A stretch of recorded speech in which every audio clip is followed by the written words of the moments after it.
Muy buenas tardes y bienvenidos ya al acto final de esta segunda jornada de la 37ª edición de Magic Internacional. Ahora vamos a asistir a la grabación en directo del programa El Colegio Invisible con Lorenzo Fernández Bueno, Laura Falcó, Jesús Ortega y Josep Guijarro, que ya nos acompañan aquí en el escenario del auditorio Antonio Rivera. Un fuerte aplauso para todos ellos.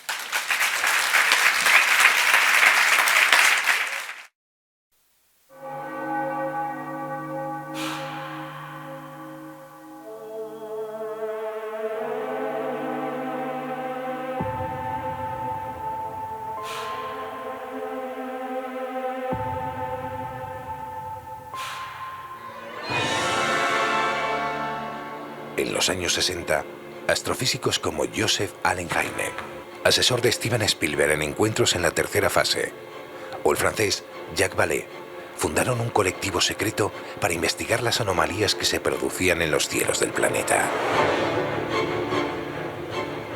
La conclusión a la que llegaron es que la ciencia, en muchos casos, no podía explicar lo que estaba sucediendo.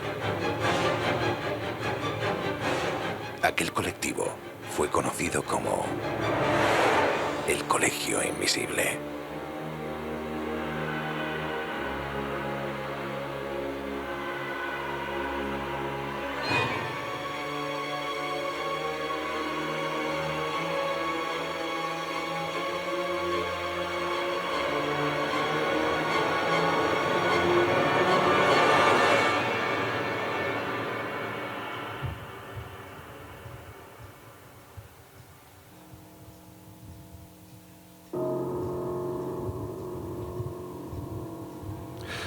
Hola, ¿cómo estáis? Para quienes estáis al otro lado de los micrófonos de Onda Cero, os diremos que abrimos las puertas del Colegio Invisible de hoy desde el World Trade Center de Barcelona. La semana pasada estábamos en Egipto, hoy estamos en Barcelona y además en una emisión muy especial, ya que, bueno, pues estamos grabando este programa el día 23 de abril. ¿Qué quiere decir esto? Que es el día de Sant Jordi y además el día del libro. Y yo creo que todos los que estamos aquí en esta mesa y los que estáis al otro lado de estos micrófonos y acompañándonos en esta noche, yo creo que todos disfrutamos mucho cuando pasamos las páginas de un libro.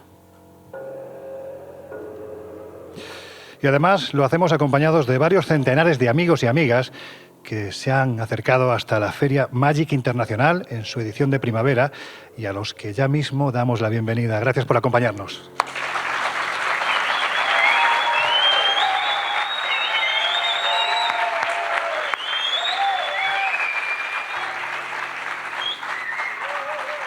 ¡Qué maravilla! ¡Qué maravilla! Pues aquí también están mis queridos compañeros. Laura Falcó, ¿cómo estás?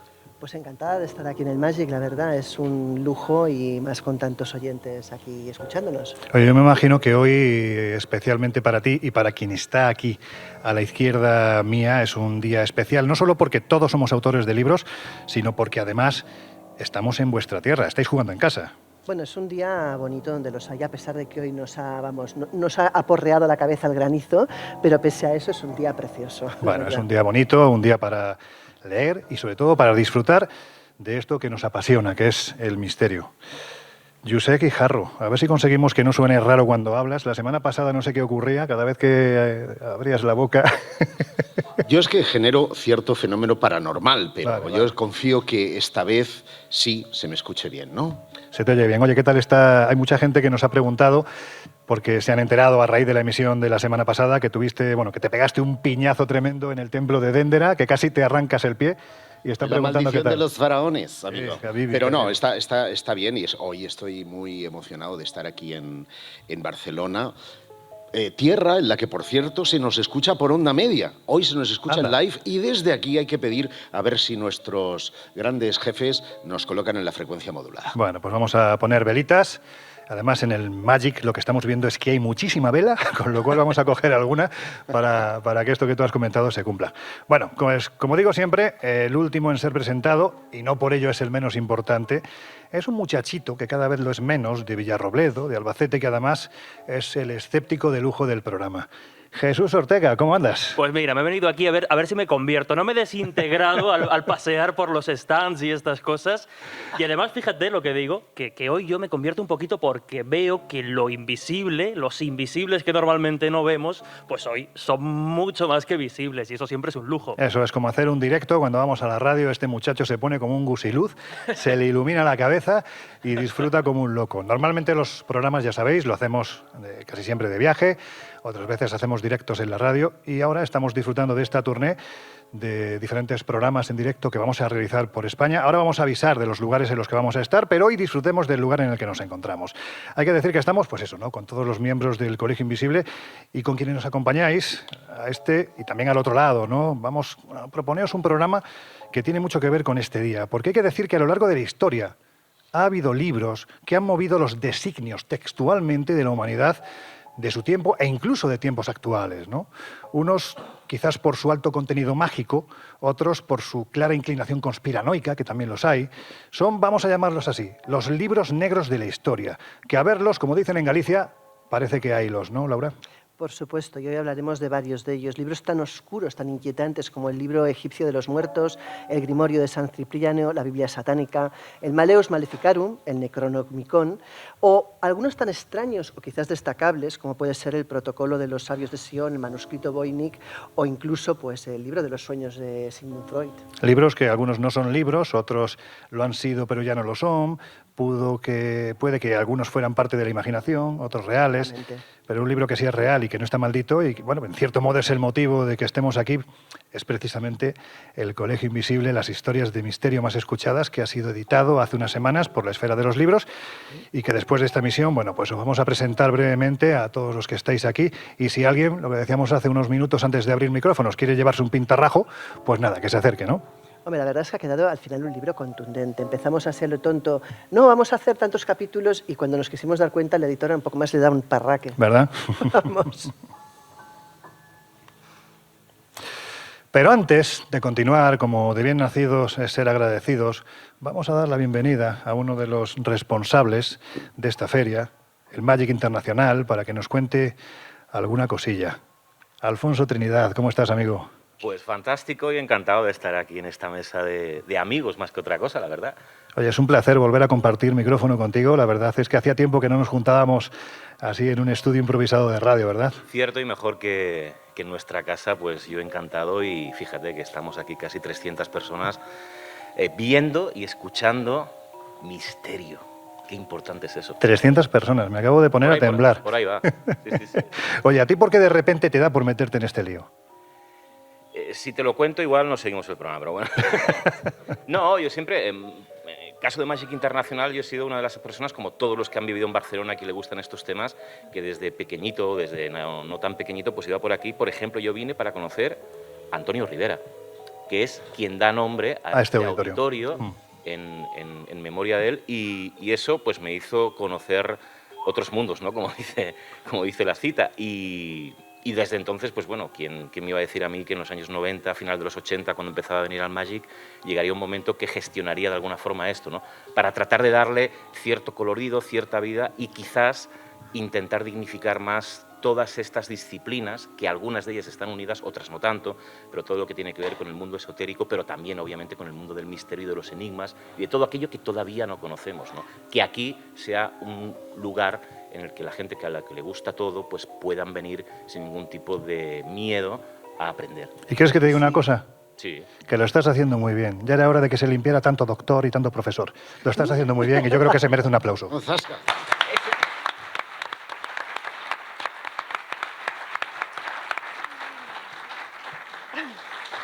Eso no lo he dicho yo, ¿eh? Pero no bueno, lo he dicho yo. Pero ya va bien. Si quieres lo repito, lo puedo repetir. Está bien dicho, sí. ¿Qué te iba a decir? ¿Qué tiene el Magic, más allá, evidentemente, de lo que nos has contado ahora, para diferenciarse de otros eventos similares? ¿Qué es lo que lo diferencia? ¿Qué es lo que le da ese carácter especial? Mira, acabas de decir algo que hace un rato estaba hablando con unos chicos en una televisión norteamericana que estaban viniendo y me decían que ellos no conocen otro evento igual en el mundo. Fíjate, entonces, claro, cuando hablamos de qué lo diferencia de otros eventos similares, es que En ese sentido, no hay otro evento similar. Es decir, un evento en el cual hayan 3 auditorios con conferencias, con ponencias, con ponentes, en los cuales se abordan muchas disciplinas y a la vez, paralelamente, hayan más de 100 expositores de cuestiones esotéricas, alternativas, conocimiento holístico, etcétera, etcétera, no existe ahora mismo, ¿no? Entonces, bueno, es lo que lo diferencia, simplemente el que puedas ver a un doctor en una conferencia, puedas ver a un matemático en una conferencia, puedas ver a un médium en una conferencia, puedas ver a un vidente, puedas ver a alguien que afirma tener conexión con los ángeles y pueda haber un programa como el Colegio Invisible que se esté grabando. Esa es la grandeza de Magic Internacional. ¿Y dirías que el público sigue, a pesar de los años que lleváis, interesado en todo el mundo espiritual, esotérico, en todos estos temas? Mira, fíjate que tenemos un dato curiosísimo desde hace 2 años, y es que daba la sensación hace 4 o 5 años que estos temas cada vez le gustaban más a la gente mayor, es decir, todo lo que tiene que ver con el mundo esotérico, con el mundo más alternativo, y desde hace 3 o 4 años el público de Magic, que además es el público que le gustan estos temas, ha rejuvenecido. Hay gente muy joven que se está dedicando y que está abordando estas materias más esotéricas, vamos a llamarlas así, desde una perspectiva más culta, vamos a llamarla, como tratando de conocer el origen, no tanto la predicción que puedan ser las cartas del tarot, por ejemplo, no tanto los mensajes que dan los ángeles, como el preguntarse el por qué simbología tiene todo esto. Es decir, que el conocimiento de todo lo que hay detrás es lo importante más allá de lo que luego puedan disfrutar la gente, ¿no? Entonces, yo creo que eso es lo más importante. Gente muy joven. Seguramente quienes estáis ahí al otro lado de esta cosa maravillosa que son los micrófonos verdes de Onda Cero, estáis escuchando gritos de niños. Eso luego seguro que en comentarios aparece. Claro, es que luego aparecen en las diferentes plataformas. Oye, en el minuto 13 justo ahora, en el minuto 13 se ha colado una psicofonía de un niño que dice ¡guau! No. Es que tenemos entre el público más joven, como tú dices, que se va rejuveneciendo el público del Magic. No tanto pensaba pues yo, pero... Tenemos a un bebito majísimo que está ahí escuchando estas historias y que, en fin, que nos agrada, que estamos en directo, que grite, que chille, que cante, que haga lo que le dé la gana. Luego lo vamos a subir aquí para entrevistarlo. A eso se refería Alfonso cuando rejuvenecía el público. Sí. Seguro que cuenta cosas más interesantes Seguramente. Oye, Alfonso, que sé que estás muy liado y además hoy estás de un lado para otro. Luego te vamos a invitar a que vuelvas con nosotros, pero te vamos a hacer una última pregunta. Una pregunta comprometida. Vale. ¿Es Barcelona más esotérica que Madrid? Sí. ¿Si eso es bueno o es malo? No es ni bueno ni malo. Y fíjate que hace 20 años o 25 años Barcelona era infinitamente más misteriosa que Madrid. Es decir, toda la calidad del mundo del misterio estaba en Cataluña, estaba en Barcelona. Eso ha ido variando. Es decir, es verdad, es cierto que hoy en día quizás todos los programas y todas las actividades relacionadas con el misterio se han ido más hacia el centro y el tema esotérico siempre ha sido más esotérica Cataluña. Iba a decir mágica, pero que no se sienta nadie mal, pero sí también más mágica. Quizá por diferentes motivos. Bueno, pues te invitamos a que vuelvas dentro de un ratito con nosotros. Te vamos a hacer preguntas muy comprometidas, vinculadas a los libros que vamos a hablar, no es otra cosa. Y bueno, pues antes de continuar, por eso de meternos de lleno en las páginas de los libros negros, si os parece vamos a escuchar esta introducción que ha preparado nuestra compañera Bea, que es la voz femenina del Colegio Invisible.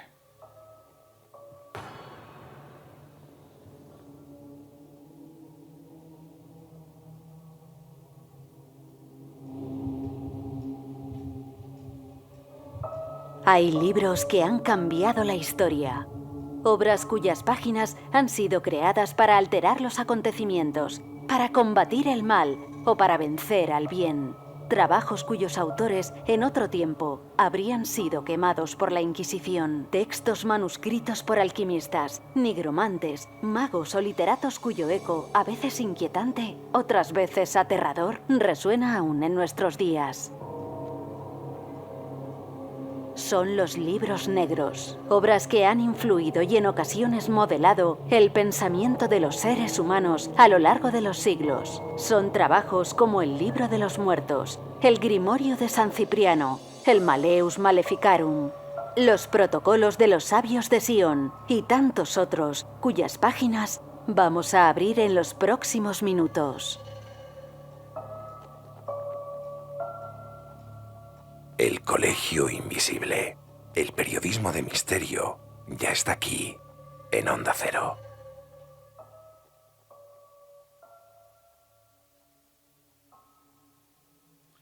Jesús, uno de los libros más oscuros, porque hay que decir que los intereses que había detrás eran siniestros, terribles, es precisamente uno de los menos tratados y al mismo tiempo de los más influyentes en el tiempo en el que fue publicado.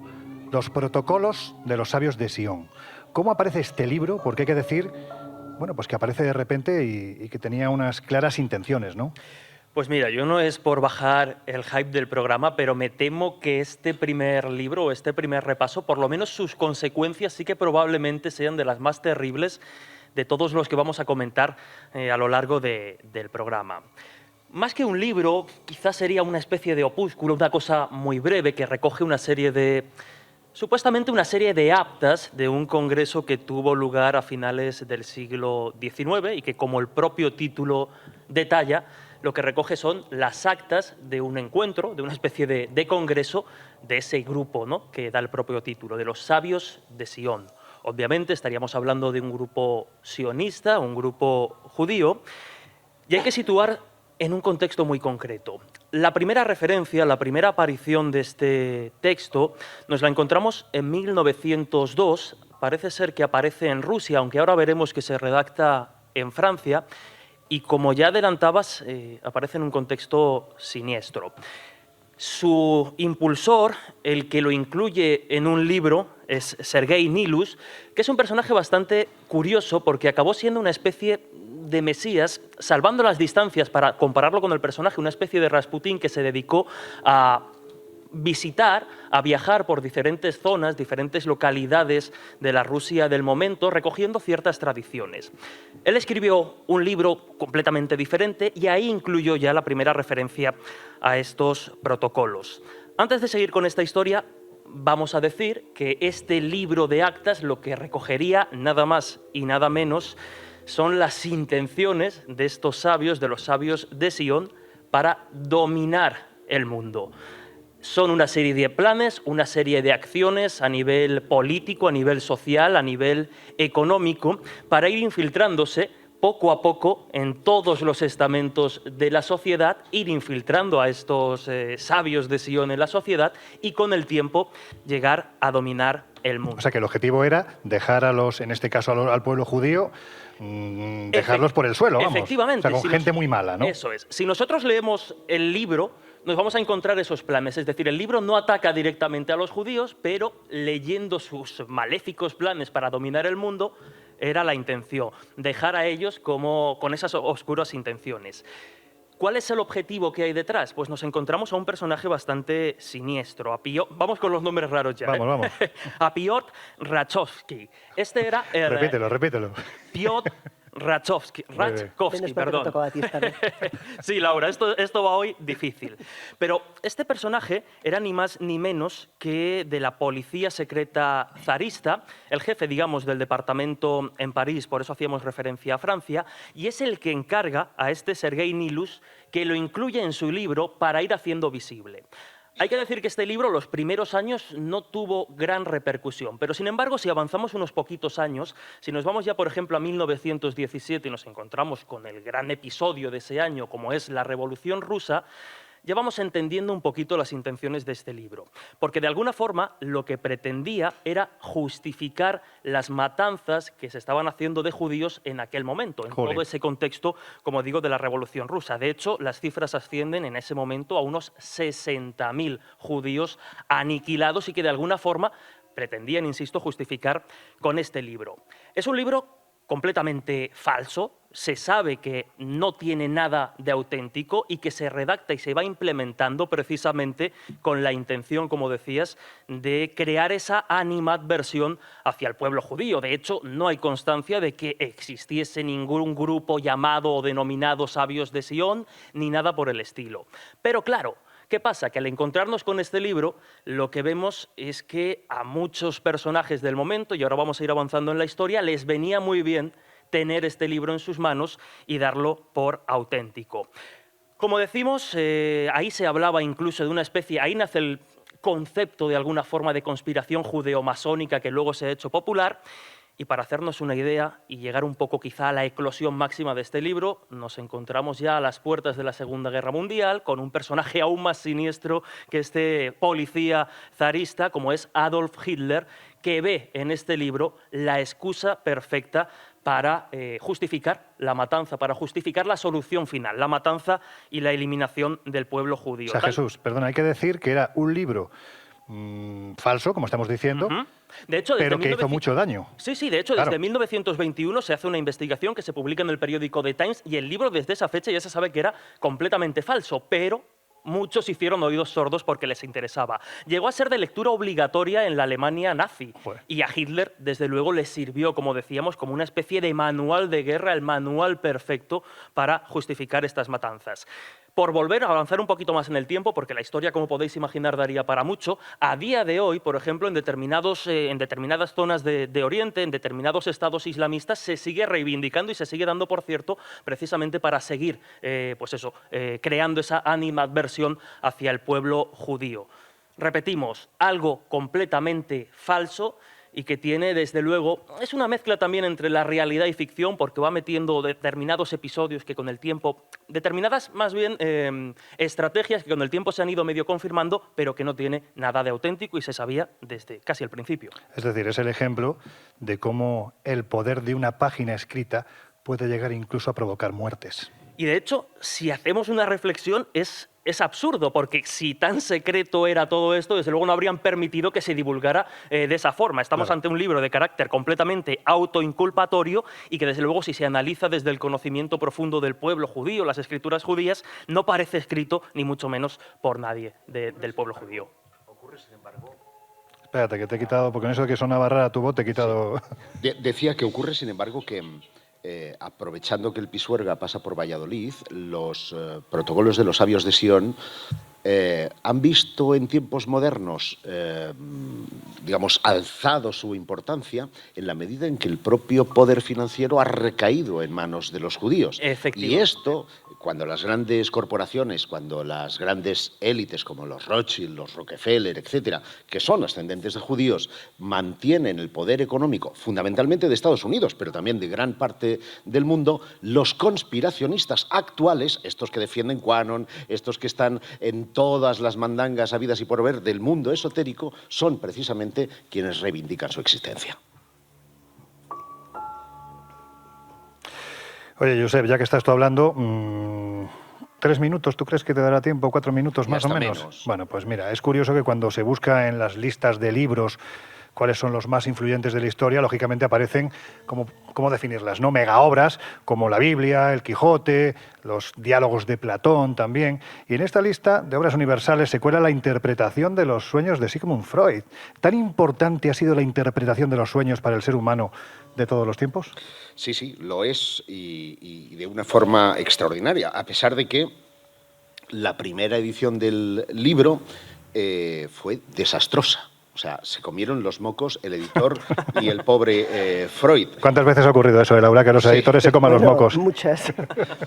Tuvo una terrible acogida por parte tanto del público como de la crítica. Y hay que decir que en una carta que le envía Freud a su amigo Flies, pocos días después de la publicación del libro, decía textualmente: nos hemos adelantado demasiado a nuestro tiempo. Y es verdad, porque en la misma medida en la que la ciencia no ha podido, digamos, o la explicación de los sueños desde el ámbito de la ciencia no ha podido llenar esa cuestión más supersticiosa del ser humano en cuanto a los sueños, pues ha ido ganando en importancia una vez y otra hasta llegar a las listas más importantes de la literatura mundial. Sorprendente, ¿verdad? Pero eso demuestra que el sentimiento a pesar de una civilización tecnológica, no logra eclipsar el sentimiento de lo sagrado. Y esto hace que libros como el de Sigmund Freud, La interpretación de los sueños, siga estando todavía en el top ventas de los libros de todos los tiempos.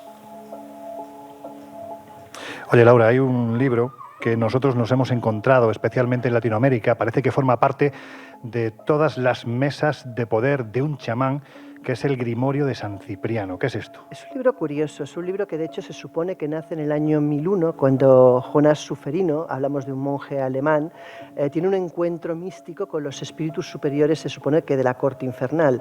Esto ocurre en el monte Brocken y ahí es el sitio donde se supone que históricamente había habido aquelarres de brujas.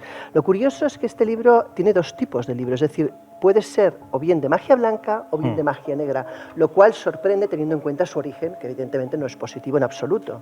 Mira, nosotros hemos tenido la oportunidad y además ya aprovecho para anunciar que la semana que viene, aunque lo vamos a recordar a lo largo de los próximos minutos, vamos a estar haciendo el Colegio Invisible el día 30 de abril, vamos a estar en Murcia, en el Teatro Circo, y allí nos va a acompañar, entre otros, un queridísimo amigo que es el explorador de cabecera de este programa, Juan José Revenga. Bueno, pues hace muchos años, en Perú, en compañía de Revenga, fuimos a la casa de un chamán, concretamente en la localidad de Chiclayo, y aquel hombre tenía pues todos los elementos propios en su mesa que te puedes encontrar, desde el cráneo del abuelo, que era el que le daba el poder, hasta estampitas de Monseñor Escrivá de Balaguer, productos para potenciar el sexo masculino, había de todo allí, ¿no? Hierbas también, y estaba el libro de San Cipriano. Y ese libro, hicimos tan buenas migas con él, que se lo regaló a Juanjo. Y Juanjo se lo trajo a España. Y Juanjo dice que en ocasiones, no eso de que veo muertos, pero que alrededor de ese libro, donde él lo tiene, en el rinconcito de su despacho, a veces ocurren cosas muy raras. Bueno, no es un libro positivo precisamente, es un libro de alta magia, pero evidentemente se supone que sobre todo está pensado para invocar a las fuerzas del mal. Entonces, depende para lo que se haya usado y el ejemplar que sea puede tener con él bicho. Pero esto es como todo, vamos a ver, por apurar ya lo que nos queda de esta primera media hora. ¿Realmente ese poder existe o lo que se manifiesta es la creencia en ese poder? Wow, vaya preguntita. A ver, es que no sé qué contestarte porque dependerá. Es decir, a veces es posible que lo que se manifieste sea ese poder, pero a veces también es posible que lo que se manifieste, como bien dices, sea la creencia, o sea, la sugestión, la creencia mueve montañas y muchas veces pues esa creencia puede provocar efectos, evidentemente, y físicos. Jesús, Josep, antes de terminar, ¿el poder está en el libro o está en la mente de la persona que cree en el poder del libro? ¿Qué va a decir? Ya, Jesús, bueno, en fin, ya sabemos. No, pero es verdad que esta clase de efectos, ¿no? En esta clase de objetos, libros y demás, sí que condiciona mucho al que lo posee o al que lo tiene. Y sobre todo, además, cuando tiene esa impregnación de libro, ¿no? Como de saber antiguo, de poder. Yo creo que, desde luego, hay un poco de todo. Yo me voy a poner de tu parte, Jesús, porque ¿sabes qué ocurre? Que estos libros, aquí pasa algo raro. como el de San Cipriano, tienen fórmulas que son tan complicadas de llevar a cabo que cuando no la consigues, dice, es que me faltaba el ingrediente. Y cuando lo consigues, es que realmente eres un superhéroe por haber reunido todas estas cosas. Hombre, qué duda cabe que la sugestión es capaz de mover todas las montañas que nosotros queramos, todas, relativamente, pero podemos hacer muchas cosas gracias al poder de la sugestión. Y que un libro contenga mantras, contenga frases a las que nosotros les concedemos un poder, están realmente moviendo energías que incluso los más torpes podrían llegar a tener efectos. Bueno, pues con esta reflexión que nos acaba de hacer nuestro querido José Guijarro, os vamos a dejar unos minutos con nuestros compañeros de los servicios informativos de Onda Cero Radio. Estamos disfrutando del Magic Internacional en su, iba a decir versión, bueno, edición, ¿no? De primavera. Edición de primavera. Sound, pero en versión acompañados de un buen puñado de amigos, de amigas, de invisibles todos. Bueno, pues eso, que regresamos después de la información que ya tienen preparada nuestros compañeros de los servicios informativos. ¿Estáis en el Colegio Invisible? Volvemos enseguida.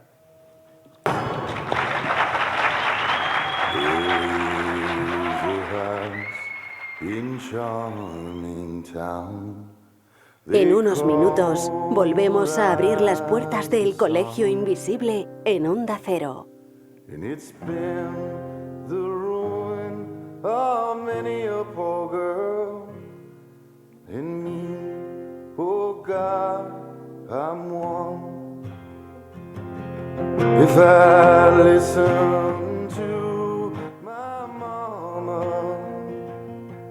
Lord, I'll be home today, but I was young and foolish. The handsome rider led me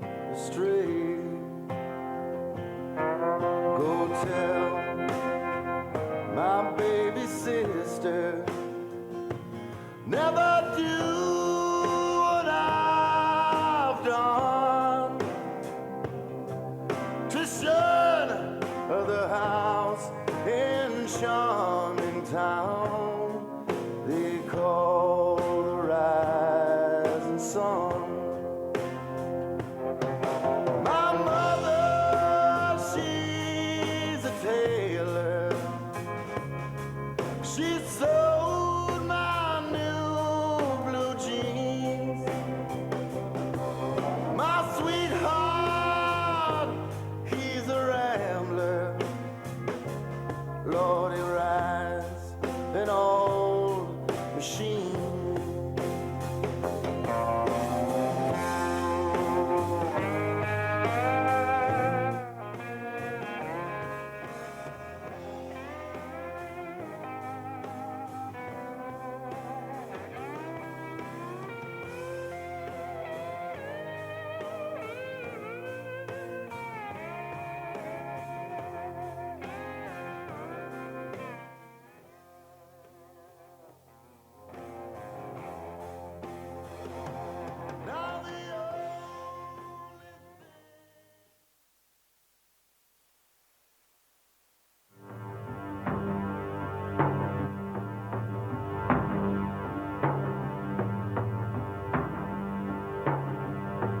Bittida en morgon innan solen upprann, innan fåglarna började Has entrado en el Colegio Invisible con Laura Falcó y Lorenzo Fernández Bueno. Hon hade en falskeliger tunga, hermannelig, hermannelig, troloven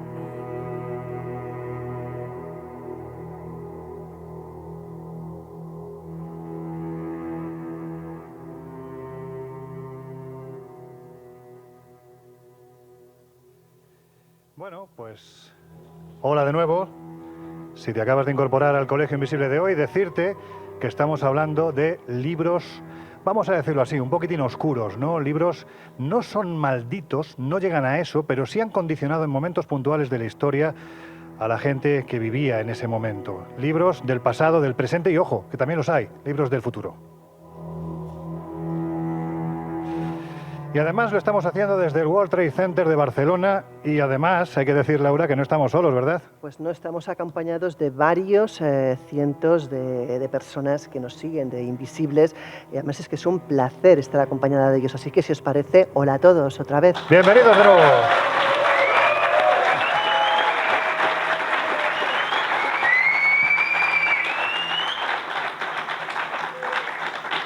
Oye, qué maravilla, qué potencia, ¿verdad? Sí, sí. Yo hacía tiempo, es que de hecho la semana pasada, oye, no vamos a menospreciar a los 46 viajeros. Cuidado, que eran muy orgullosos. Que se vinieron a Egipto, también había una potencia pulmonar importante, pero aquí oigo algún silbido, bueno, pues eso, ¿no? Que ya me gustaría a mí. Además, Sí, te contará. Cuenta. No. Cuenta. Me ha parecido reconocer. ¿Quién es? A ver, ya estamos Yo que aproximadamente ni a tan las... siquiera sé silbar, o sea que imagínate. Son las 2 y 5 de la mañana, con lo cual ya puedes hablar. Bueno, pues la que silba es mi mujer, que es cabrera en sus momentos, en su momento libre hace de cabra. No te voy a preguntar en qué momentos, pero vamos, en fin. La gente de Jaraicejo, Extremadura, que es maravillosa y que silba muy bien. Así que nada, también un aplauso para ellos. Mirad, tenéis que saber que aparte del programa que estamos realizando hoy, 23 de abril, está grabado, Día de Sant Jordi, Día del Libro, disfrutando de esta fiesta extraordinaria que es la Fiesta del Libro en Cataluña y también en toda España. Pues vamos a deciros que este es el comienzo. La semana que viene, el 30 de abril, también estaremos en Murcia, en el Teatro Circo, a partir de las 10 de la noche, de 10 a 12 de la noche. Y además es un día también muy especial, porque todo lo que se recolecte ese día de las entradas va a ir destinado a la Fundación Asido, a niños con síndrome de Down. Nuestro pequeño granito de arena es hacer el Colegio Invisible desde allí. Os pedimos a todos los que estéis en Murcia, cerca de Murcia, en Villarrobledo, Albacete, en el pueblo de mi querido Jesús Ortega, que os acerquéis, que vamos a hacer un programa, bueno, vamos a intentar que sea divertido. ¿Está siendo divertido este de hoy? Bueno. Pero además, Laura, ya tenemos fecha para Sevilla y para la Feria del Libro. Efectivamente, mira, empezaremos el 12 de mayo en Sevilla, en el Círculo Mercantil, acompañados de nuestro querido amigo José Manuel Bautista. García Bautista. Sí, bueno, García Bautista. Y el 28 de mayo de 7:30 a 9 en el pabellón CaixaBank de Madrid, la feria, en plena feria del libro. Así que vamos, un mejor entorno imposible. Pues eso, ya lo sabéis. Estamos el 12 de mayo en el Círculo Mercantil de Sevilla de 8 a 10 de la noche. Estaremos allí con todos los que queréis acercaros. El aforo está limitado, por lo tanto, a las 7:30 se abren puertas y quien entre, entra y quien no, pues se va a quedar fuera. Y el día 28 de mayo, como decía Laura, desde las 7:30 hasta las 9 estaremos en el pabellón CaixaBank de actividades culturales de la Feria del Libro presentando este libro de papel, que es El Colegio Invisible, y también haciendo lo mismo que estamos haciendo aquí. El programa en directo para todos y todas los que nos queréis acompañar. Yo tenía aquí una pregunta preparada para Alfonso Trinidad, porque él escribió en su momento el libro Caza de brujas, la auténtica historia de los jueces de la verdad, que fue publicado por una de nuestras editoriales favoritas y donde hablaba precisamente de otro de esos libros oscuros que yo creo que condicionaron un tiempo, ¿no? Un momento. Por eso, como no está, porque ha desaparecido, ha hecho bomba de humo, ¿se dice? Sí. Bomba de un Houdini. Un Houdini, ha hecho un Houdini, ¿no?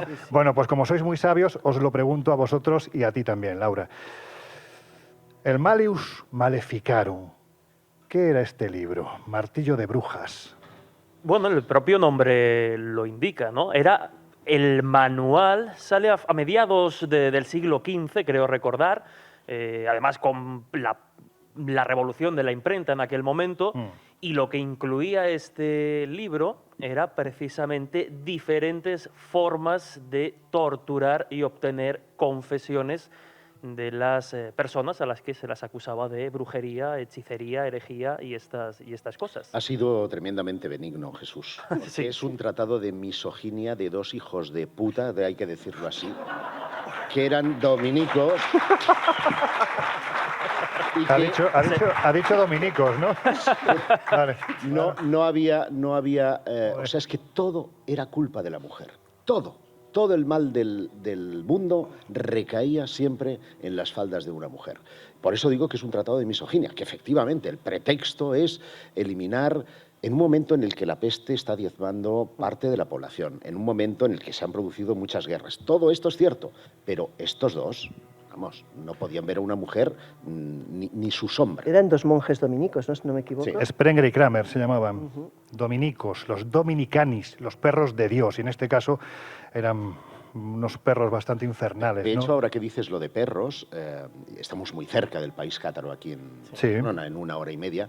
Muchas representaciones de los cátaros, huyendo de perros, aluden precisamente a la Inquisición, porque estos son quienes dan el manual a los jueces y los que eran peor, no solo los jueces, sino los buscadores, los cazadores de brujas, que son quienes tenías tú un granito, te ponían ceniza y no desaparecía, eres bruja, a la hoguera. Bueno, la hoguera no. Primero habían los interrogatorios, que eran terribles y que aquí en Cataluña eran fundamentalmente 3. Uno era la cuerda, se ataba una cuerda detrás o con las manos hacia atrás y se hacía a través de una, lo diré, de una ruedecita, de una ruedecita para subirla, tac, y luego una polea, gracias. Y después se dejaba caer a escasos 10 centímetros del suelo, de manera que el golpe contra los propios hombros desencajaba a los huesos, ¿no? El segundo era el tormento del agua.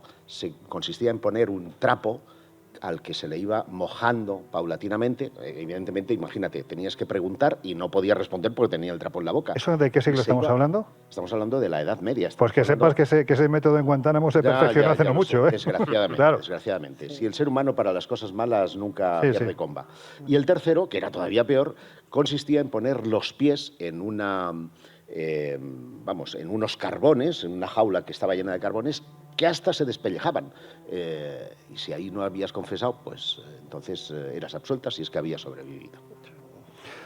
¿Hasta qué punto un libro como este pudo influir en su tiempo? ¿Qué pensáis vosotros?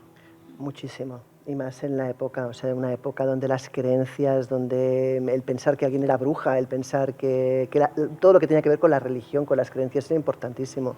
Y por tanto, vamos, cualquiera que fuera en ese momento acusado de brujería o que fuera tildado de algo extraño, la verdad es que tenía los días contados.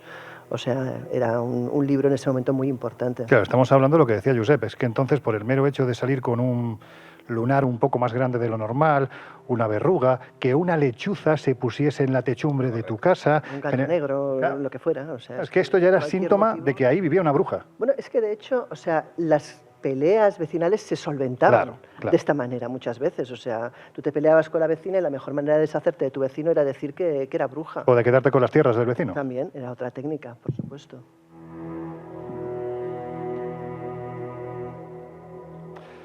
A ver, Josep, que hace apenas una semana que hemos regresado de Egipto. Ya tienes mono.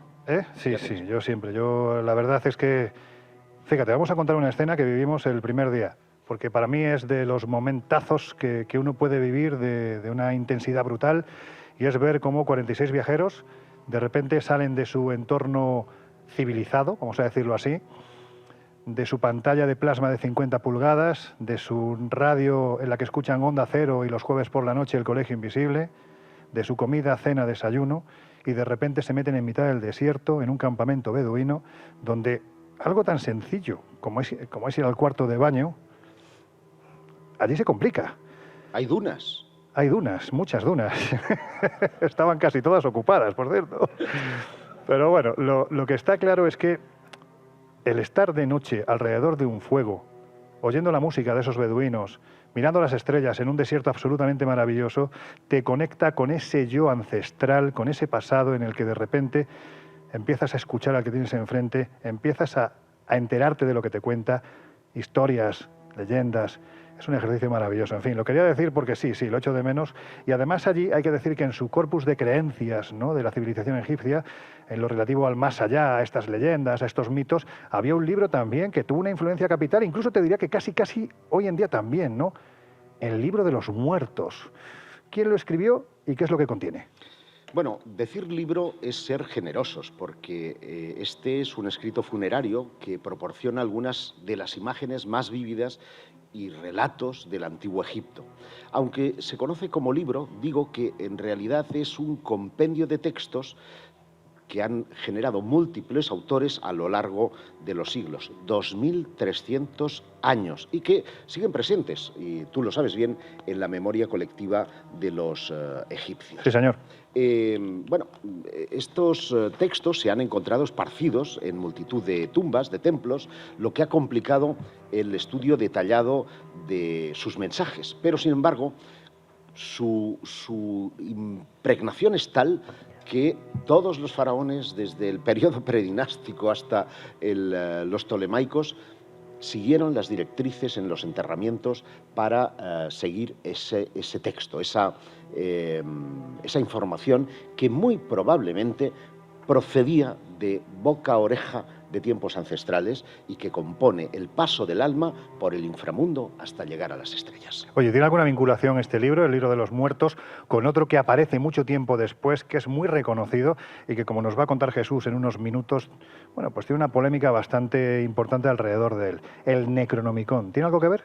Bueno, para nada, aunque al Necronomicon también se le conoce como el libro de los muertos o el libro de los nombres muertos, este fue ideado por el escritor H.P. Lovecraft como un grimorio más popular del universo de los mitos de Chuklu, que es uno de sus libros y acciones más conocidas, ¿no?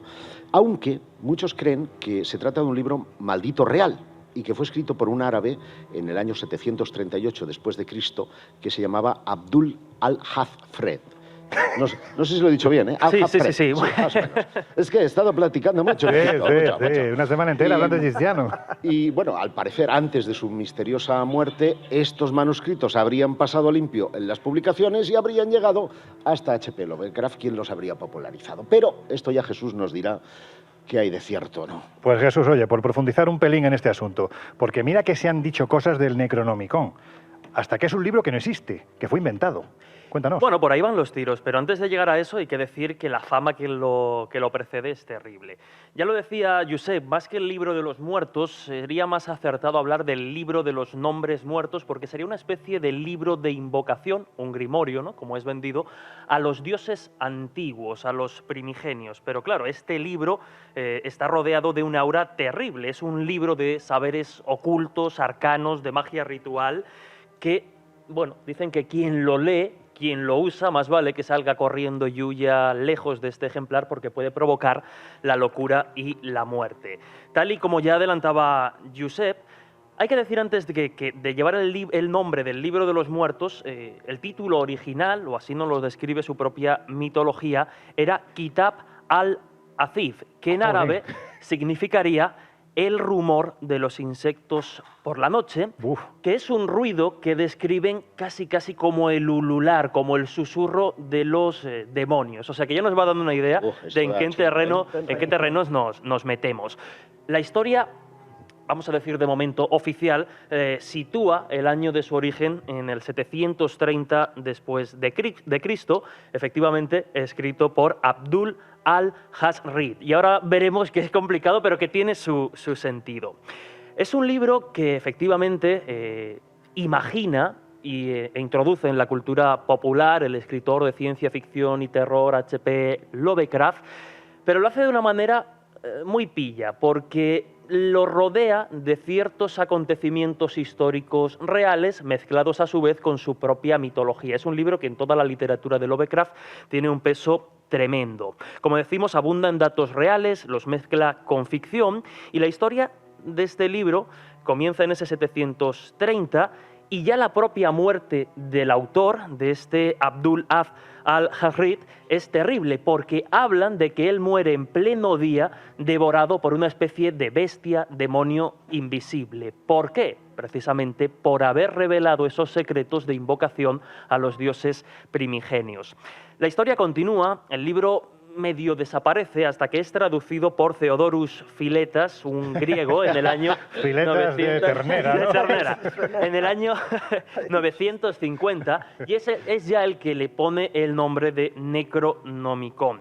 Los horrendos sucesos que sucedían alrededor de este ejemplar hace todo esto en base a la mitología que crea Lovecraft, que la Iglesia Católica lo condene en el año 1050. Y eso le va como publicidad magníficamente. Como publicidad magnífica, porque ya lo va introduciendo en ese catálogo de libros prohibidos. Es en el año 1228 cuando Olaus Wormius, el que lo traduce al latín, el que lo hace popular y el que es la versión más famosa que a día de hoy conocemos y ha ido circulando por diferentes bibliotecas, el que además le da ese toque de ficción, vamos a decir, verosímil. El propio Lovecraft, cuando vio que esto se le iba un poco de las manos, él nunca negó que fuera una invención, una fantasía de su literatura, pero él llegó a decir, ahora bien, sobre los libros terribles y prohibidos, me fuerzan a decir que la mayoría de ellos son puramente imaginarios. El propio Lovecraft dijo que nunca existió ningún Abdul al-Jazrid ni el Necronomicon, porque inventé estos nombres yo mismo.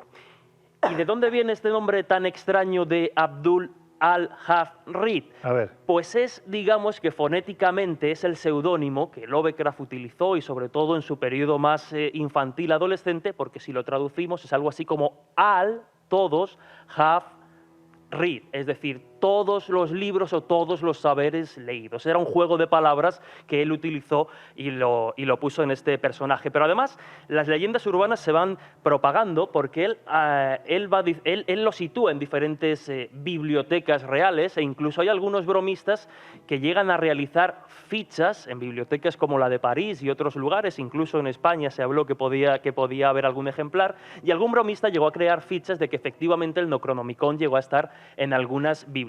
Se habla incluso, es una especie de leyenda urbana, que el propio Jorge Luis Borges llegó a robar un ejemplar del Necronomicon en una de estas bibliotecas. Pero tal y como hemos dicho, a pesar de todo el fandom que Lovecraft ha generado con el tiempo, la fama que no conoció en vida la conoció después por el impulso que le dieron sus coetáneos, pues llegaron a elaborar, en base a sus textos y sus relatos, la mitología de Lovecraft y estos dioses originales es enorme y compleja, llegaron a elaborar precisamente o a darle forma al Necronomicon como libro físico y real, pero que, insisto, está directamente inspirado en toda esta mitología y en toda esta fantasía. Bueno, pues con este libro, que no da precisamente buen rollo, os vamos a dejar que reflexionéis durante unos minutos mientras escuchamos una de nuestras músicas esenciales. Enseguida volvemos.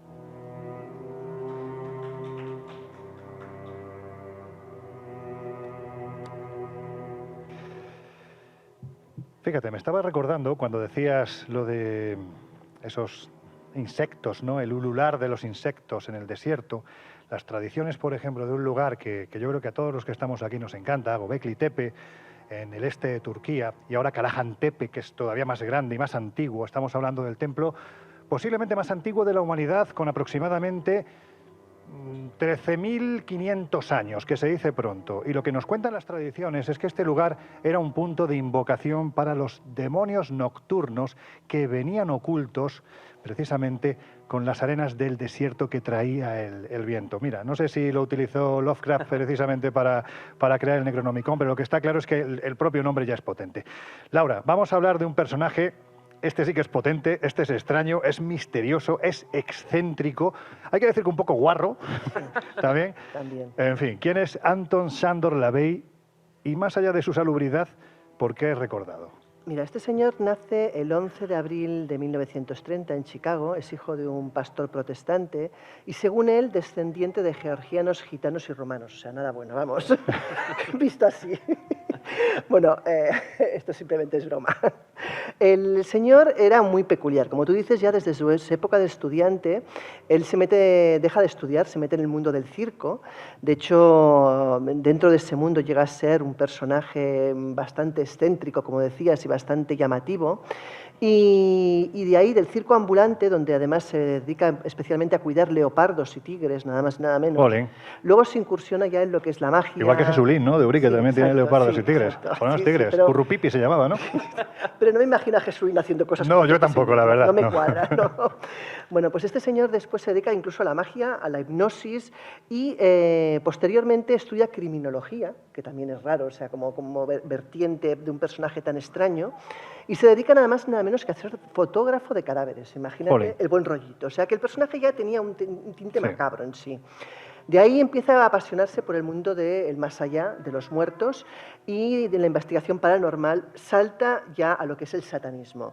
De hecho, él alcanza su máximo momento de esplendor el 1 de mayo de 1966, cuando logra fundar la Iglesia de Satán. O sea, así de Casi nada. bonito, ¿sabes? Establece, de hecho, la organización en su propia casa, una casa que de por sí ya tiene un aspecto bastante siniestro, oscura, según cuentan, victoriana, pero de un hálito un tanto macabro, de hecho. Y Lavey usa, de hecho, todos sus trucos circenses para crear en sus espectáculos satánicos, más que un espectáculo satánico en sí, lo que crea es eso, es un espectáculo circense donde Sí. él se llega a disfrazar y acaban muchos de ellos en orgías.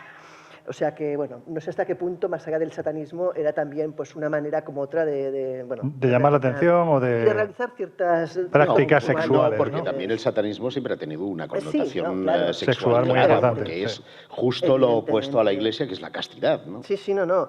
De hecho, pensemos que en su espectáculo, por ejemplo, mostraba pues mujeres en topless o incluso desnudas, aún lo que llamaban Inquisitioner, que iba vestido como una especie de bikini, bailando medio desnudo en el escenario. O sea, Jolín. todo era como una especie de espectáculo bastante dantesco, la verdad. Y como te decía, pues en donde acababa siempre en un exceso tipo orgías y tal. Este señor escribe sobre todo 3 libros que son los más importantes, que es la Biblia satánica, que es quizás el más reconocido. Luego tenemos The Satanic Witch y el último es el The Devil Notebook. Hay que decir, teníamos hace un momento una... Voy a ponerlo otra vez, porque según vamos hablando de los libros, vamos viendo las imágenes, ¿no?, de estos libros y de los personajes que estamos comentando, ¿no? Y la verdad es que la figura de Anton Sándor Lavey es que hoy en día casi sería como el demonio de Barrio Sésamo, ¿no? Porque con esos cuernos de tela, o sea, y sin embargo estamos ante un personaje con una profundidad cultural, vamos a decirlo así. Otra cosa es cómo la derivara. Es que de hecho, él se inspira, bebe de las fuentes de Claro. Aleister Crowley, del gran mago negro. El mago negro. Y también, por ejemplo, de la Golden Dawn. Es un hombre que que tiene un gran estudio detrás. No solamente no es un loco que se ha vuelto, de repente ha decidido hacer un libro sobre el satanismo, es un señor que tiene todos unos estudios previos sobre el mundo del satanismo, sobre los diferentes indicadores. Que te acerques al micro, que no se te oye bien. Perdona. Así, mejor. Pensaba que me señalabas a Jesús. No, a ti, que te acerques al micro. Vale. Y él, de hecho, en sus filosofías, no es tanto un tema contra la religión, sino que es más bien una filosofía de vida, es un proceso, según él dice, psicológico, por lo que él aboga, y lo que pretende precisamente es abogar pues, por la lujuria, por la gula, por la envidia, por todo lo que él reconoce o dice que son instintos naturales y que la religión lo que hace es intentar privarnos de ellos, ¿no? Su filosofía de vida es haz lo que quieras, defiende el libre albedrío y contrario a muchas de las sectas satánicas que podemos pensar que son quizás la raíz del satanismo, él no defiende en absoluto el sacrificio humano, no cree en él y opina que la matanza únicamente se debe dar por venganza o por librarse de un enemigo, pero no por un ritual en sí. O sea, este hombre no hacía sacrificios humanos, no profanaba tumbas, era un hombre que estaba más dado a la filosofía satánica, quizás derivada a aquello de, bueno, pues mientras pueda pillar, pues pillo. Quería ¿no? romper la moral, quería, pues es el libre albedrío y bueno, y lo que decías tú también, un poco pues ese punto sexual Claro. pasado de vueltas. Otra cosa... De hecho, fijaos, hay 9 declaraciones satánicas, que es así como empieza el libro. Sí. Voy a leer solo 5 porque son frases muy fáciles. Satán representa complacencia en lugar de abstinencia. Satán representa la existencia vital en lugar de los sueños espirituales.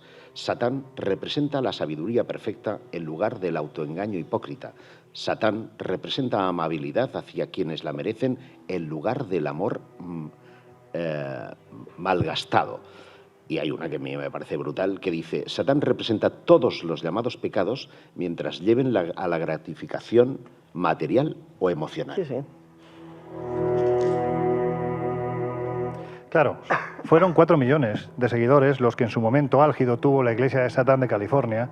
Quiere decir que era mucha gente y no todos interpretaban el mensaje de Sándor Lavey de la misma manera. De hecho, hay que decir que cuando se rueda una de las películas icónicas dentro de esto del misterio, ¿no?, Rosemary's Baby se llamaba, La semilla del diablo fue traducida, hubo mucha gente que delante de ese edificio Dakota, el edificio Drácula también conocido por ser el escenario donde fue asesinado en 1980, en diciembre del 80, John Lennon, bueno, pues ahí se reunieron seguidores de la Iglesia de Satán porque Roman Polanski, dentro de esta película, estaba siendo asesorado precisamente por Anton Sándor Lavey para realizar los ritos satánicos que se veían en esta película. Y esto evidentemente no gustaba a todo el mundo y se cree que precisamente este fue el comienzo de lo que se empezó a tejer en la mente de un señor absolutamente desquiciado, Charles Manson, Satan Manson, que acabó con la terrible matanza de Cielo Drive, en la que, como bien sabéis, fue asesinada, entre otros muchos, la esposa de Roman Polanski, que estaba embarazada de 8 meses. Pues eso, que mal entendido, pueden pasar muchas cosas, porque hay que decir que esta Biblia satánica, Laura, hoy en día es que se puede encontrar prácticamente en cualquier librería. ¿Qué es lo que contenía y por qué solo este nombre? Hay que decir que solo el nombre ya, no voy a decir la palabra, congoja, vamos. Bueno, es que al final es su vademecum, es decir, es el libro con el cual él rige todos sus rituales y todas sus creencias. Como decía Josep, empieza con esos 9 frases mandamientos, ¿no? Casi, y él lo que defiende es eso, es el vivir el libre albedrío, el que la moral o la cristiandad o la religiosidad que la gente practica es una farsa, es algo absolutamente impuesto y que lo normal es que el hombre pues se deje llevar por sus instintos primarios. Yo siempre he dicho que si Satán existe, va ganando por goleada, porque estos tiempos bueno, no, es ya, esto. Eso sí.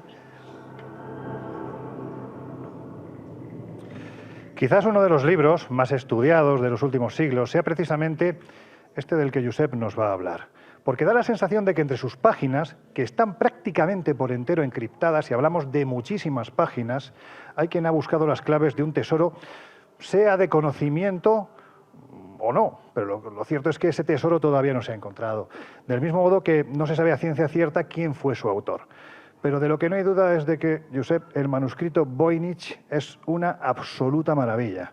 Anda, háblanos de él. Y lo es físicamente porque tiene unos colores, es vistoso, tiene un alfabeto misterioso que nadie ha sido capaz de desencriptar hasta ahora, ni siquiera la inteligencia artificial al que ha sido sometido, pero tal vez conviene hacer algo de historia para contar que el manuscrito Voynich pues debe su nombre a quien se hizo con él, que es Wilfrid Voynich. Que no fue quien lo escribió. No, obviamente, evidentemente. no sabemos quién es el autor. Este hombre lo compró en 1912 y actualmente se conserva en el Departamento de Libros Raros de la Biblioteca Beinecke de la Universidad de Yale, en California. ¿Qué ha dicho? No sé. Ha sonado a insulto malo. Beinecke. Con el nombre de MS-408. Ese es el nombre científico que tiene este libro, que además ha sido recientemente editado por una editorial española con gran lujo y gran que cuesta una fidelidad. Pasta, ¿eh? 8.000 pavos o una cosa así. ¿no? Pues imagínate. Si alguien nos lo quiere regalar. Para los encantados de acogerlo, ¿no? Para la biblioteca del Colegio Invisible Exacto. aceptamos donaciones como este libro.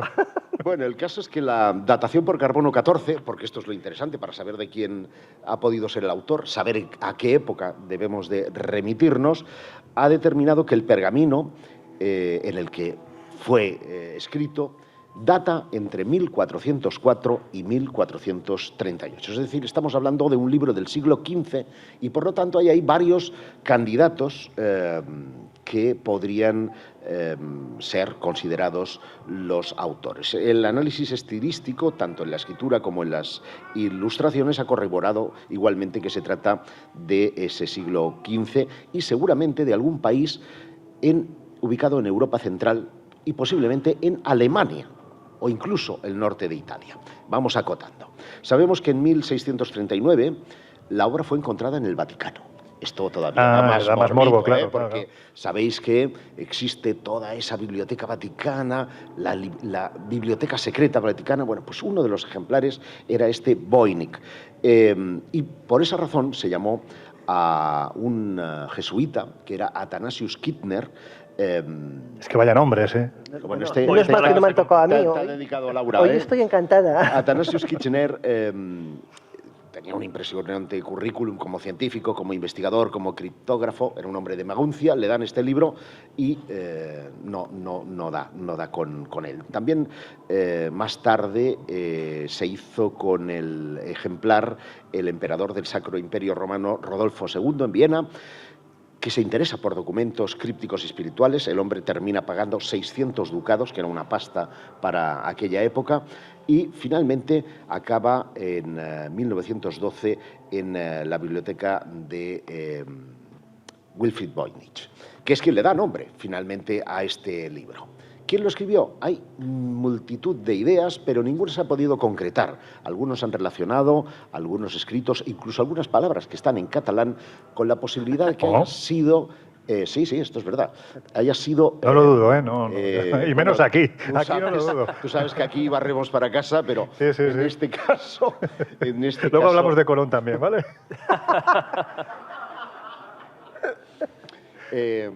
Digo que en este caso hay un estudio interesante que le ubica más que con un catalán, con un mallorquín.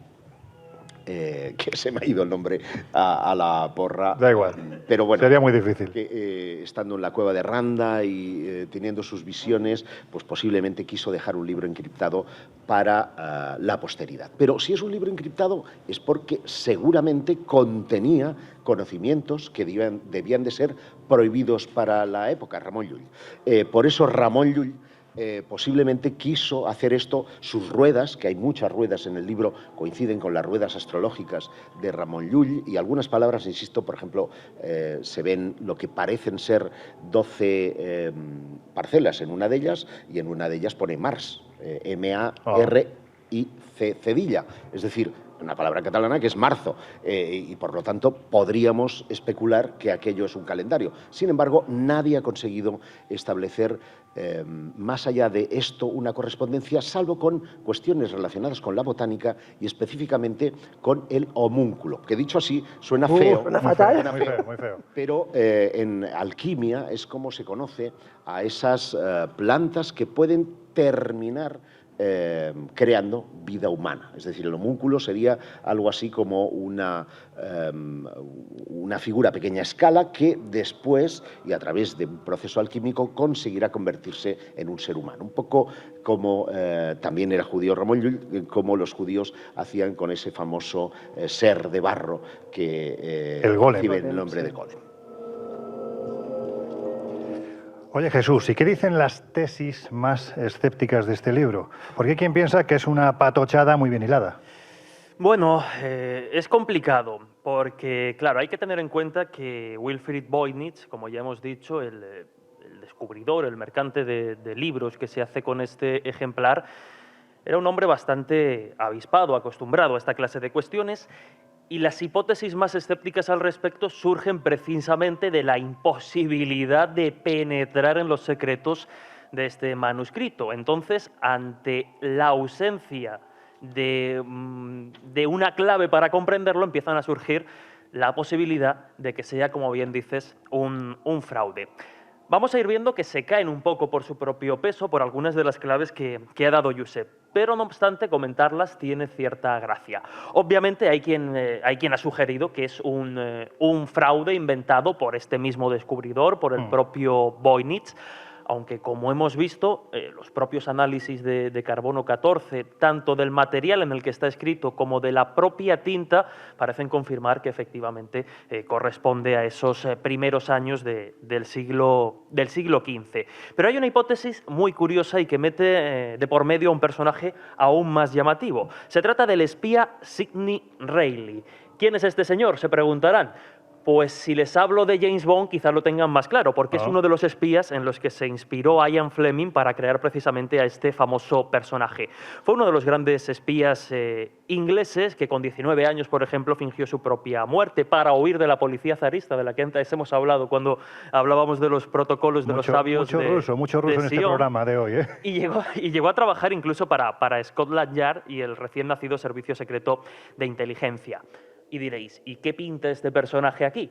Bueno, pues hay quien sostiene, con cierta base, que era amigo y tenía relación con Voynich, con el descubridor de este manuscrito. Por lo tanto, y además hay que decir que el propio currículum del espía nos habla de que era un experto falsificador de esta clase de documentos, e incluso se conservan fichas en el Museo Británico que demuestran que llegó a estudiar un libro titulado Observaciones sobre tintas antiguas. Y aquí un pequeño detalle, los estudios que se han hecho al respecto, los estudios que se han hecho al Voynich, no nos hablan de que la tinta como tal sea de esa época en concreto, del siglo XV. Hablan del papel. Del papel. La tinta se dice que se hizo, si se falsificó, con los materiales de la época. Es decir, estaríamos hablando de una falsificación muy currada. Pero vamos a ver, porque en los márgenes hay anotaciones, por ejemplo, de Lord Byron, y por lo tanto... Claro. Efectivamente. Ahí la cagamos. Yo lo siento, siento ahogarte la fiesta. Es el spoiler, efectivamente. Esta teoría de la falsificación, por tanto, por mucho que tengamos un espía de por medio con la capacidad de hacerlo,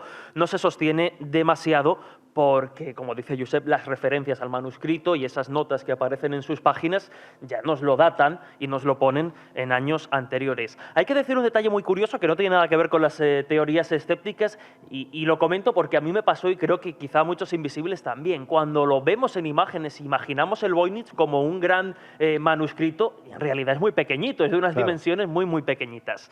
Pero si quieres vamos a esta otra hipótesis de posible falsificación y que nos lleva ya un poquito más atrás.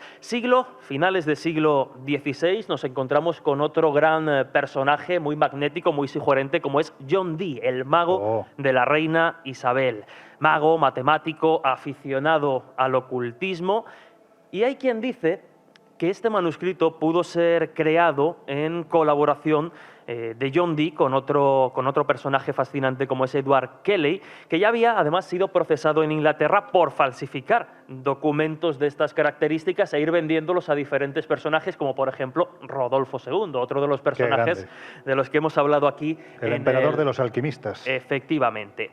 La idea es, bueno, vamos a crear un manuscrito raro, como no podamos imaginar, y a este emperador, que está muy interesado en esta clase de objetos y productos, se lo vamos a colar. Se la colamos y se lo vendemos por una pasta. Pero esta tesis, como ya ha sucedido con la anterior, presenta un problema, y es que el manuscrito ya existía un siglo antes de que Edward Kelly lo hubiera podido falsificar. Así que vemos que las propias teorías o las propias hipótesis que nos hablan del Voynich como una falsificación se van cayendo por su propio peso. La evidencia es que no tenemos ni idea de qué demonios puede significar. Hay incluso quien ha propuesto que puede ser, o sea, que no encontremos nunca un sentido porque lo que hay escrito es una especie de mensaje revelado, como podría ser, por ejemplo, algunos textos de médiums contemporáneos o de lenguajes inventados, y que, por tanto, ante esa posibilidad va a ser difícil algún día encontrarle un sentido a este misterioso manuscrito.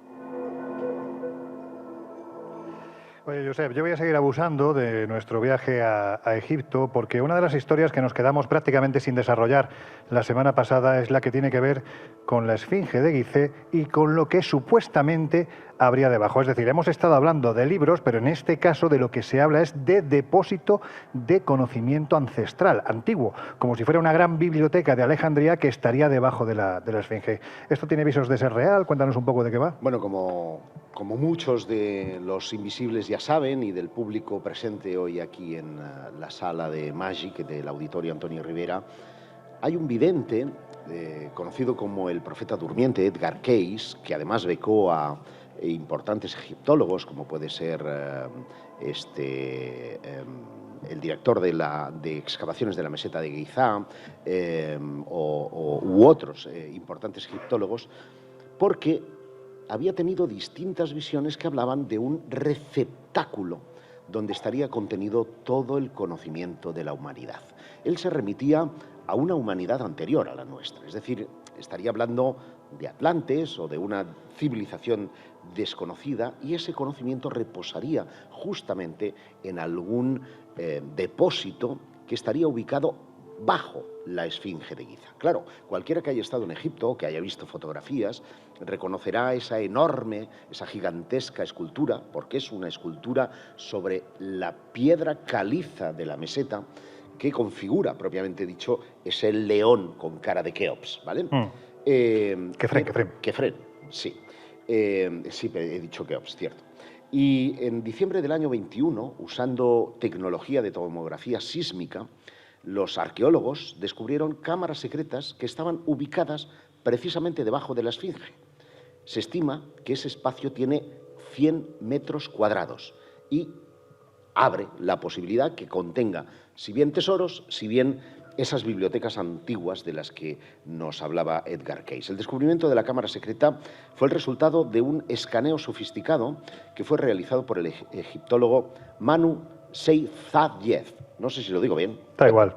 Pero en cualquier caso, nadie te va, no me lo va a recriminar, vamos. Y su equipo en la estatua, ¿no? Hay varios espacios vacíos, uno de los cuales algunos los hemos podido recorrer alrededor de la Esfinge, sí. Pero este en concreto estaría ubicado de 12 por 9 metros justo debajo de la estatua.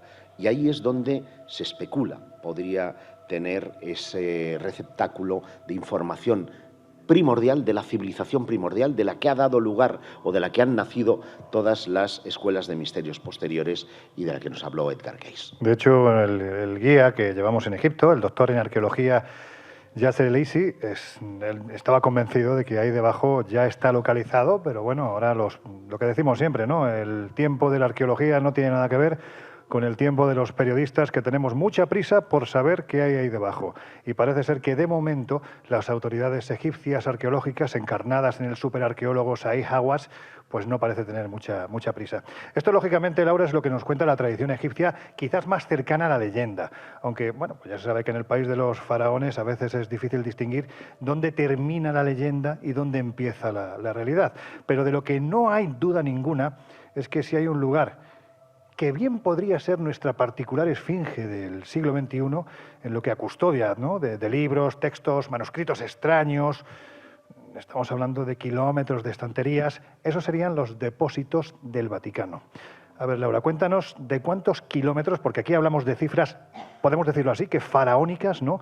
De estanterías hay en el Vaticano. ¿Cuántas obras se supone que hay? ¿Cuál o cuáles serían las más singulares? Porque en esta biblioteca de Alejandría de nuestro tiempo es que hay de todo. Pues mira, la biblioteca se supone que custodia más de 1.600.000 libros antiguos y modernos, de los cuales 8.300 se considera que son incunables. Pero es que además tiene 150.000 manuscritos y documentos de archivos que todavía están sin contar, tiene 100.000 documentos impresos y fragmentos, 300.000 monedas y medallas y luego como unos 20.000 objetos de arte, así, o sea... Casi nada. Casi nada, ¿no?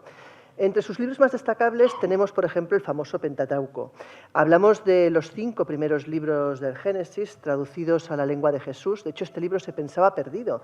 Se estuvo durante mucho tiempo buscando, sabiendo que había existido, y finalmente se encontró que estaba en la Biblioteca del Vaticano, pero mal clasificado.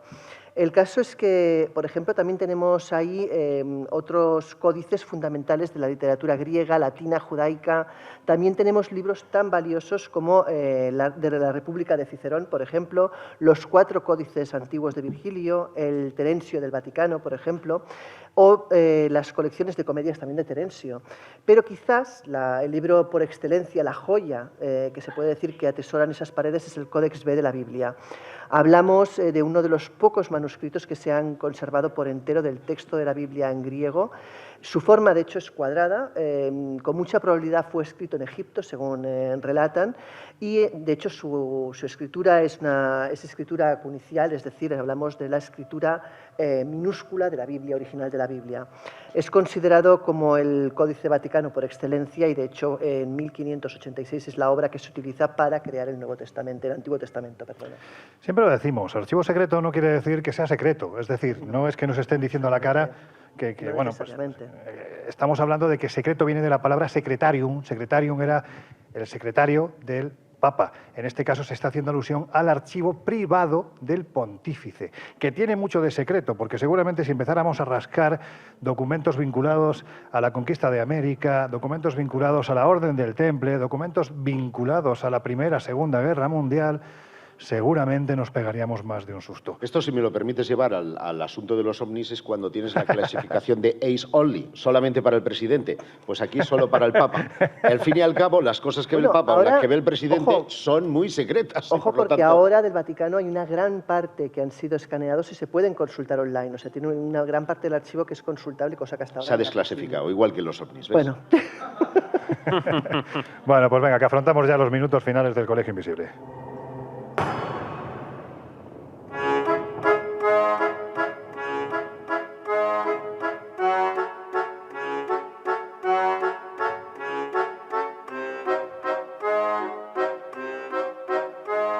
Historias así solo ocurren en el Colegio Invisible.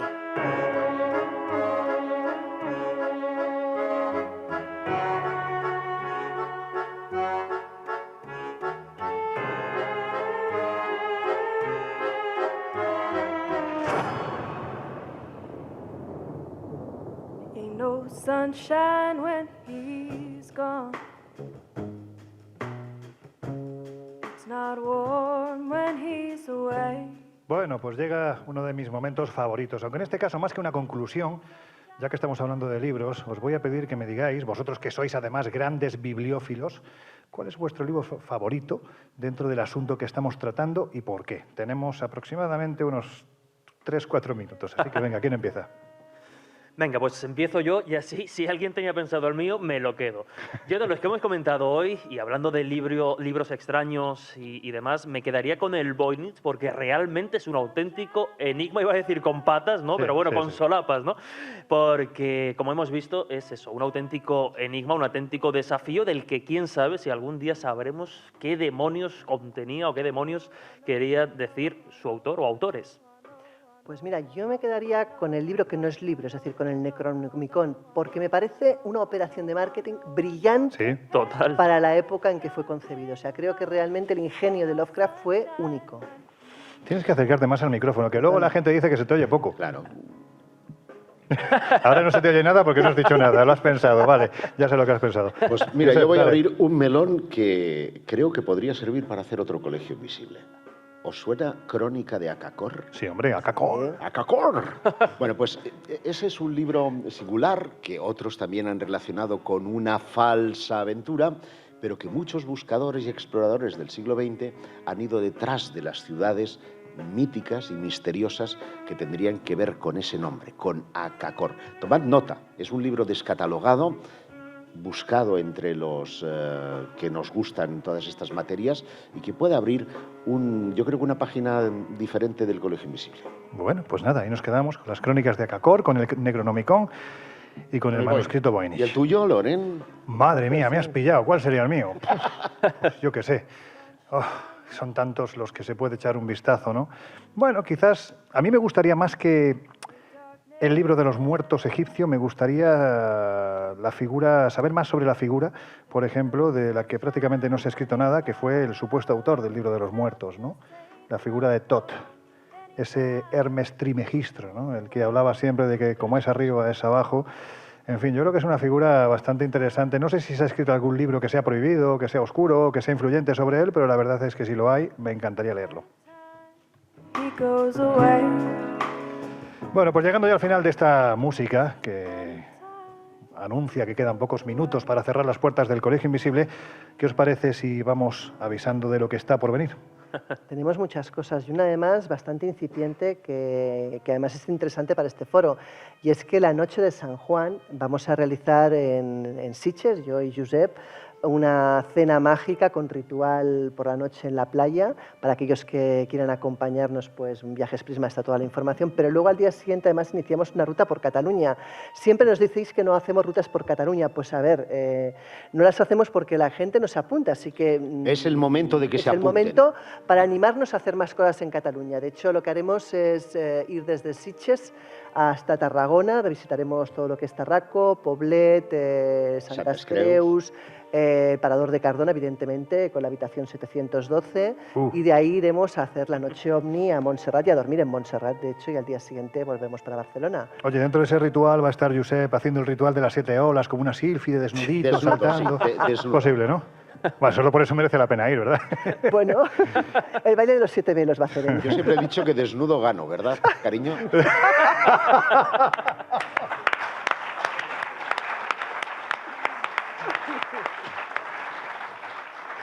Venga, Josep, no te escabullas. El 28 de mayo, Egipto viene a Madrid. Sí, Egipto viene a Madrid y los que estuvimos en Egipto contaremos cosas junto a un montón de expertos en egiptología, entre los que están Nacho Ares, fíjate, me quedo blanco, Jesús Callejo, Herranz, Jesús Callejo, etcétera, Miguel Pedrero, etcétera. Hay un montón de gente, de especialistas que van a estar en el Espacio Ronda de Madrid el día 28 de mayo. Toda esta información junto con la del viaje por la Cataluña Mágica y también el viaje que vamos a hacer a México, sí, del 2 al 15 de agosto.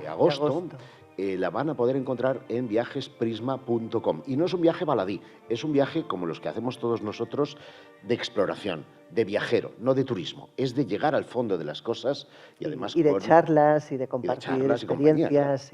Aquí estoy viendo a alguna viajera habitual nuestra, nuestra querida Olga, que sabe perfectamente cómo son este tipo de viajes, cómo son estas aventuras y cómo son de intensas, ¿verdad?, estas vivencias que tenemos. Bueno, pues eso, sabed que nos vamos del día 2 al 15 de agosto a México, pero lo inmediato, también el 28 de mayo, de 19:30 horas a 21, de 7:30 a 9 de la tarde, estaremos en el pabellón CaixaBank de actividades culturales en la Feria del Libro de Madrid.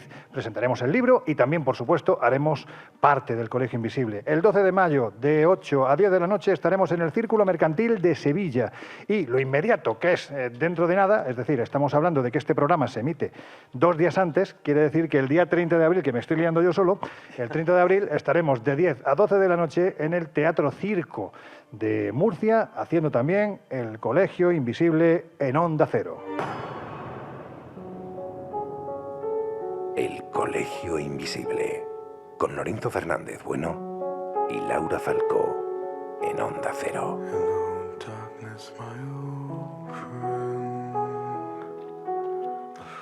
Y con Jesús Ortega, con José Guijarro y con un buen puñado de amigos a los que en este momento os queremos agradecer que hayáis compartido esta emisión de radio especial con todos nosotros. Muchas gracias.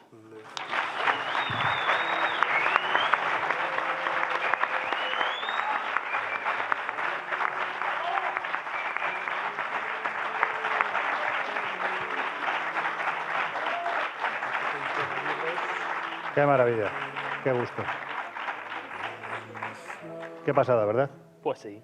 Pues sí, se agradece, la verdad, tener aquí a tantos oyentes y nada, y aquellos que quieran, además ya saben que el libro está aquí fuera y lo firmamos a quien lo quiera, ¿no? Sí, ahora vamos a salir después de esta emisión, una vez que cerremos la grabación, saldremos fuera, pues para quien quiera llevarse ese pintarrajo.